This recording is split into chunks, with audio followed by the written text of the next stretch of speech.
बिस्मिल्लाहिर्रहमानिर्रहीम। अस्सलाम वालेकुम। Welcome back to my YouTube channel. 13,000 सरकारी स्कूलों की नजकारी के अलावा मज़ीद 7,000 सरकारी स्कूलों की नजकारी का फ़ैसला भी कर लिया गया है, जिसकी तफसील आगे आपसे शेयर करने वाला हूँ। इस सबसे पहले चैनल को सब्सक्राइब करना हरगिज़ ना भूलिए। जैसा कि आप जानते हैं कि हुकूमत पंजाब फ़ेज़ 1, 2 और 3 में 13,000 से ज़ायद सरकारी स्कूलों की नजकारी कर रही है, जिसके फ़ेज़ 1 में 5,863 सरकारी स्कूलों को कामयाबी के साथ प्राइवेट पार्टनर के हवाले करने का काम मुकम्मल होने वाला है। फ़ेज़ 1 की स्कूलों की हवालगी का काम मुकम्मल होने के बाद बहुत जल्द फ़ेज़ 2 का आगाज़ भी होने वाला है।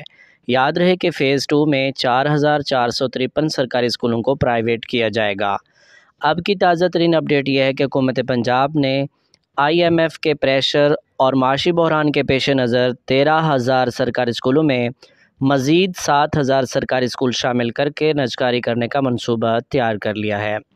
इस तरह अब 13,000 की बजाय 20,000 सरकारी स्कूलों की नजकारी की जाएगी। फ़ेज़ 2 और फ़ेज़ 3 जिन सरकारी स्कूलों की नजकारी की जानी है, उनकी लिस्टें जारी की जा चुकी हैं। अगर आप वो लिस्टें हासिल करना चाहते हैं तो स्क्रीन पर दिए गए नंबर पर व्हाट्सएप मैसेज करें। 7,000 मज़ीद सरकारी स्कूलों की नई फ़हरिस्त भी तैयार कर ली गई है, जो इख्तितामी मराहिल में दाखिल हो चुकी है। वो फ़हरिस्त भी आप बआसानी इसी व्हाट्सएप नंबर के ज़रिए से हासिल कर सकेंगे। ज़राए का कहना है कि हुकूमत पंजाब के पास वसाइल की कमी के पेश नज़र ये सब प्रोग्राम बनाया गया है। मज़ीद 7,000 सरकारी स्कूलों की नजकारी के अमल को आप कैसे देखते हैं? अपने ख्यालात का इज़हार कमेंट सेक्शन में ज़रूर कीजिएगा। मुझे दीजिए इजाज़त। अल्लाह हाफ़िज़।